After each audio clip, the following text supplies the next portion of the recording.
Hi everybody, it's Cash. Welcome back. Thank you very much for joining me. This is not my usual kind of video, but I hope you'll indulge me because today is my birthday. Today I enter my 70th year on the planet. A year from now I will turn 70. That's quite a landmark time in anybody's life, but it's also incredibly sobering because it reminds us of all the people from our families or from college, school, our work, who didn't make it this far. They didn't make it to 70. Something happened to them along the way and they're no longer here, which means that at some point I'm going to be next.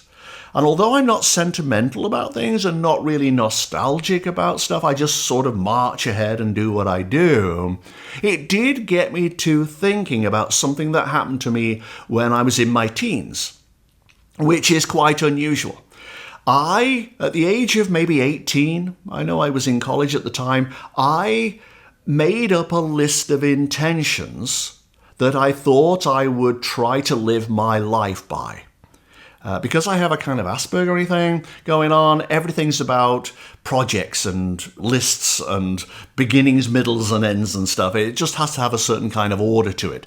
And so when I was in my teens, not knowing I had any kind of Aspergery thing, I decided that I would make this list of intentions, and here they are. There are 10 altogether. Some I lived by wholeheartedly, some I didn't really make a success of, but I thought I would tell them to you today because they may resonate with you. And maybe you have your own list that you intended to live by. But these are my 10, listed from 10 down to 1, where 1 is the most important. Number 10 was that I would always go my own way. I didn't know where the path would lead.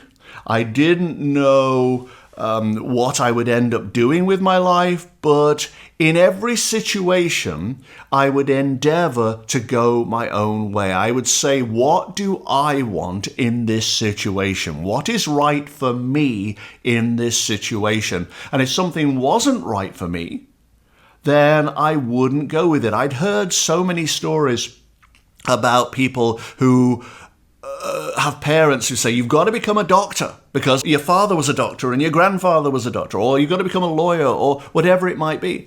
And they run the family business or whatever. I didn't want that. And I realized this in college because I was in college studying law because my parents wanted me to do law, and I wasn't the slightest bit interested. I could have just started work at 18. In fact, I already was working at the age of 18. I was already writing for television and radio, so I should just have continued. But I didn't know that. But the moment I realized I didn't want to be in college, I made that intention that from now on, I will only ever go my own way. It doesn't matter if 10,000 people are walking that way. If my heart says walk that way, that's what I'm going to do. Number 9, I would handle rejection and adversity as if they were working for me, not against me. In other words, that if a door was closed or it was slammed in my face, or I came across a challenge that I felt I couldn't overcome, that wasn't the universe saying, no, you're a loser. It was the universe saying, there's a door over here that you have the key for. Why don't you go and unlock that instead? And then there would be a way around. So, in other words, you go with the flow of life. You don't force it or will it to go your way. Because if you do that, then often what you end up with is not right for you in the first place. Number 8 on my list of 10 intentions is that I assumed, hypothetically of course, that at birth, each of us is allotted 100 health units. And those 100 health units have to last a lifetime. How we use them is totally up to us. If we want to use them all at the beginning and then end up unhealthy in our later life, then so be it. It's a choice. But what if we have 100 health units? I had seen people who lived vibrant, perhaps excessive lives when they were young, get incredibly old incredibly fast. It did seem that whatever you do to yourself in the first half of your life would come back to haunt you in the second half of your life. That's how it struck me at 18. So what if we only have 100 health units, hypothetically again, to use? With that in mind, I watched my college friends misbehaving, not sleeping, living on caffeine tablets to get through exams and stuff, stressing out, behaving quite appallingly sometimes. And I thought, I'm not going to do that. What if they are using up their health units way too soon? So I tried to sleep a lot, 8 or 9 hours a night. I didn't stress out over things and didn't worry and wasn't anxious if I could possibly avoid it. I walked a lot. I did a lot of exercise, but no sports because I didn't want to damage my ankles or my knees or my hips because I thought I would pay for that in the second half of my life. And I didn't take drugs. I didn't drink. I didn't even do things like cross my legs because I thought that people who crossed their legs ended up displacing their knees and had knee problems later on. I know this is kind of wacky, but this is how I was at 18. And I thought, I'm not going to do any of these things. Now, sometimes I catch myself crossing my legs or whatever, but and I will occasionally have a diet soda, for example, or work late at night, whatever. Those are exceptions, but generally speaking, I used my health units by spreading them over a lifetime. And I think it's actually worked because I look at my contemporaries back in the day and how they lived their lives, and now they're no longer with us because they used up those vital health units from their stash of 100. Number 7 was also tied in with that because I thought I would always be skeptical about what doctors and dentists told me. I mean, I know they're trained. I know they go through school, and I know some of them are absolutely brilliant. I have friends who are doctors. They're brilliant at what they do. But I thought I would try to view what they do and the advice they might try to give me with a degree of skepticism, like looking inward rather than outward and saying, what is right for me? If something goes wrong, if I get an ache or a pain anywhere, I tend to ask, what have I done to myself? It's about taking personal responsibility. I don't run to a doctor. I say, what have I done? What have I eaten? How did I twist or turn or stand yesterday that has given me this ache today? Posture counts. Food counts.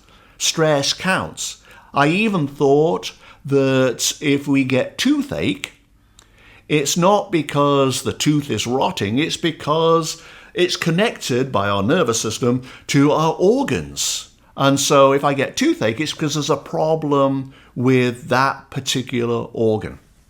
Before I move on, I should just say, in the interest of full disclosure, that part of this attitude did come from my Christian Science upbringing. My parents are Christian scientists, I'm not, but they did instill in me the idea that the body knows what it wants. It knows how to function perfectly if we just get out of the way.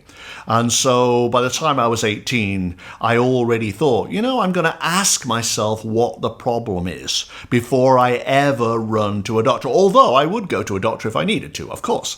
Number 6 on my list of intentions is one that I didn't do very well at, actually. And that is a vow I made to myself very early on that I would try, wherever possible, to remain present.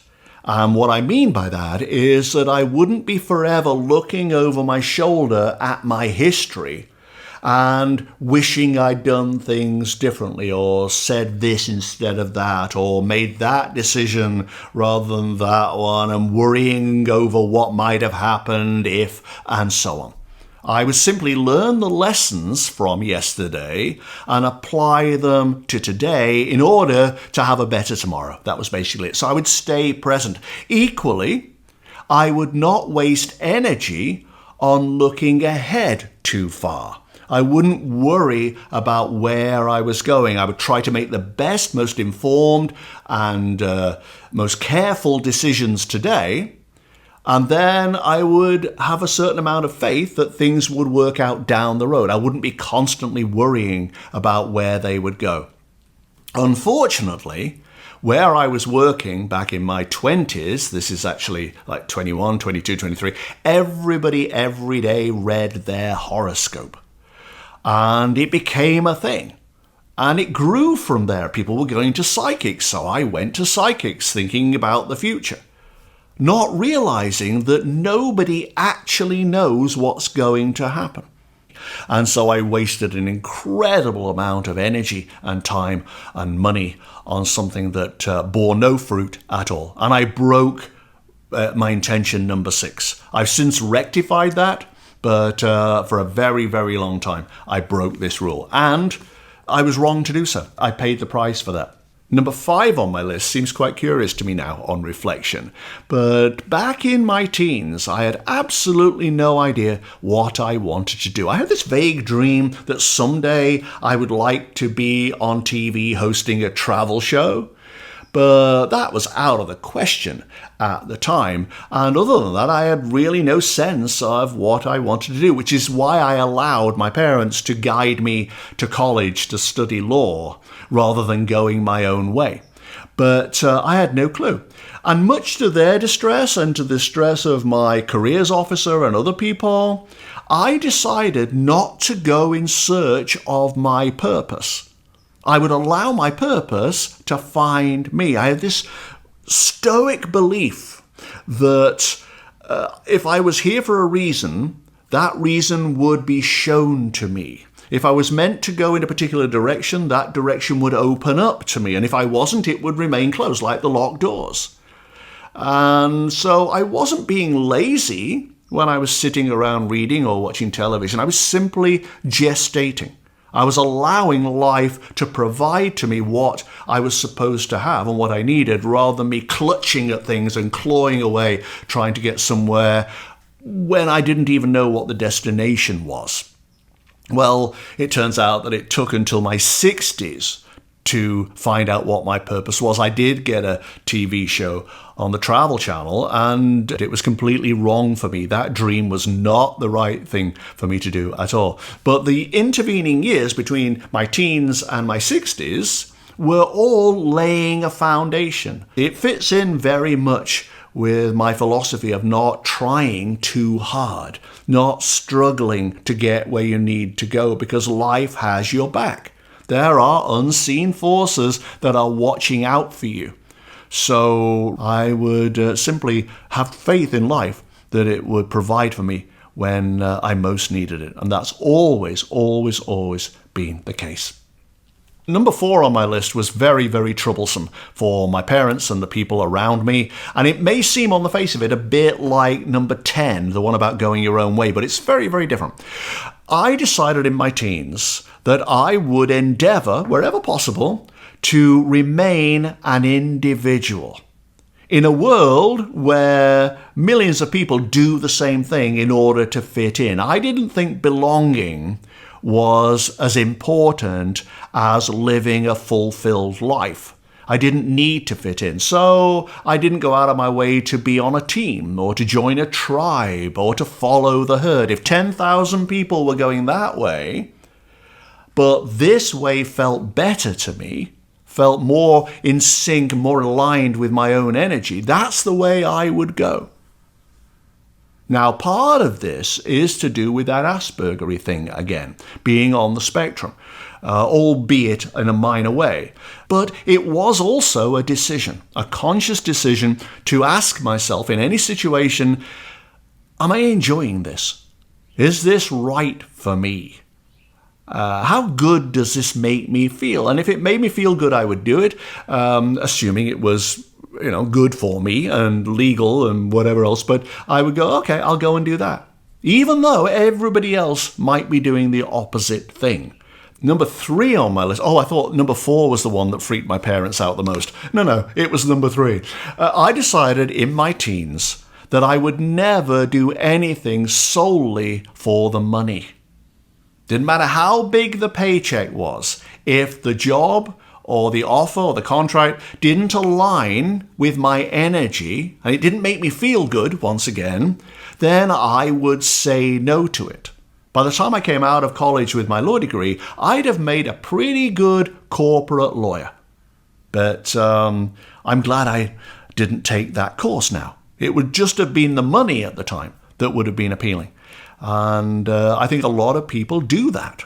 They become doctors and dentists and lawyers and whatever because of the money. Many years ago, I was in the final 2 of the auditions for a soap powder commercial, a detergent. And it was between me and another guy, a famous guy. And I went to the audition. I stood on a stage. There was camera crews everywhere. And I had to hold up this detergent and say it was the most amazing detergent that would get your clothes white, guaranteed. The problem was that I'd used that detergent maybe a month before, and it didn't get my clothes white. They came out grey, actually, and I thought, oh, I'm going to be lying to the public. Now, the pay back then was like $500,000 for a year. So that would be like $1 million and something now. And I stood on the stage in front of all these cameras and I said, this is going to be the best detergent you'll ever use. And halfway through, I just faltered. And the director said, what's the matter? I said, this isn't true. I'm lying. I use this. It's not any good at all. You're going to have to give this job to the other guy. And the other guy went and did it. And I walked away that much the poorer financially. But I don't regret it because it was my rule that I would never do anything solely for money. The only time I came close to saying yes because of the money, and this was also because I had nothing at the time, I was dirt poor, was my TV show. I wish I'd said no to that. But it's the only time that I remember ever breaking that rule. The number 2 intention is one that I've stuck to pretty rigidly over the years, and I think the benefits have been enormous. And that is that I wouldn't hang on to people or things. If somebody came into my life, somebody I really, really loved and enjoyed and had a great time with, but it was clear, and I knew this instinctively, it was clear that it was time for them to go, then I would let them go. I wouldn't hang on. I wouldn't beg for them to stay. I would assume that this was part of the bigger plan, that they had a soul journey, I had a soul journey. They were meant to coincide for a while, but now they were parting. So I've let many, many people go over the years, and they've done the same to me. But it means that I can be friendly with them without feeling any sense of attachment. And I've been the same with belongings as well. I have never been acquisitive, so I don't buy stuff. And I certainly don't buy things on impulse. One of the rules I had for myself when I was young was that if I wanted something very, very much, I would wait 3 weeks. And if at the end of 3 weeks, whatever it was, if at the end of 3 weeks I still wanted it, I would buy it. No questions asked. Go right ahead and spend the money and buy it. But usually, at the end of 3 weeks, the impulse has gone away and you don't want that thing. And you end up not having a piece of junk in your garage that you'll never look at again. And I notice as people get older, they start shedding all the stuff they've accumulated. To my mind, it's like, why even accumulate that stuff in the first place? And number 1 on my list of intentions, I have stuck to this 80% maybe, not necessarily 100%, but it is one of the most important things of my entire life. And number 1 was that I would say yes to as many things as possible. In fact, for a number of years, once a year in December, I would have a say yes to everything month. No matter what came up, because obviously December is a month of invitations and opportunities and so on. No matter what came up, I would say yes to it. Always being circumspect and prudent and looking after my safety. I wouldn't say yes to something that would get me addicted to something or put me in danger or whatever.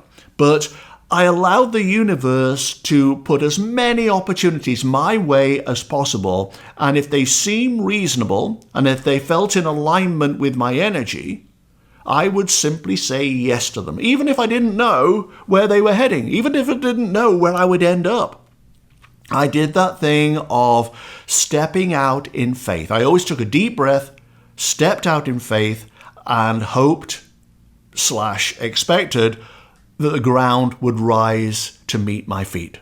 And it always did. Some of the most amazing things have happened when I would naturally have said no to something, an offer, an opportunity, a chance to do something, but I said yes instead. And a whole new world unfolded as a result. So I had those say yes to everything months every year for many years. And the benefits far outweighed any problems I had. But again, you have to be circumspect. You have to look after your interests. You have to not walk into danger by saying yes, or get addicted to things, or cause harm to other people, obviously. But with those rules in place, saying yes to more things than I said no to has produced massive benefits in my life. And that is my list. That's how I've lived for the last, what is it now? It's like 18, so it's about 50-something years. It's absolutely incredible that I've survived this long, given what's happened to me over the years, but many people feel that way, I'm sure. But it's also staggering that I have outlived my contemporaries. But I put a lot of it down to this list.